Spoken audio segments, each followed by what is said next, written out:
High, আমি সোনিয়া। আজকে ছিল মহালয়া আর রবিবার, তো সবার ছুটিই ছিল। তো আমরা গেছিলাম আমাদের একটা বান্ধবীর বাড়িতে, আর এ আমাকে বলছে যে এবার আর চলে এসেছি পাইলের বাড়িতে। তো আজকে আমাদের প্ল্যান ছিল মুভি দেখার।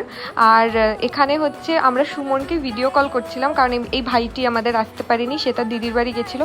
আর এখানে ওকে কল করে একটু বলছিলাম, দেখ আমরা তোকে ছাড়াই মজা করছি। আর ও বলছে ঠিক আছে, আমি ক্যামেরাতেই পোজ দেবো, ভিডিও কলেই আমি পোজ দেবো, যাতে আমাকে খারাপ না দেখায়। মহালয়া এসে গেছে মানে আর কটা দিন পর পুজো, মানে মন তো সত্যি কথা বলতে বাড়িতে টেকে না। মহালয়া চলে এলে আমাদের মনে হয় যে হ্যাঁ পুজো শুরু হয়ে গেছে, পুজো শুরু হয়ে গেছে।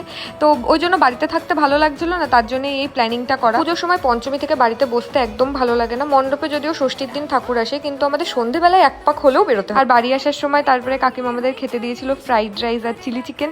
খুব ভালো হয়েছিল রান্নাটা। আর এর তো মানে এর ব্যাপারে আর নতুন করে কি বলবো, খাবার দেখলেই খুশি। আর আমার ভাইয়ের খুশি দেখো আলাদাই।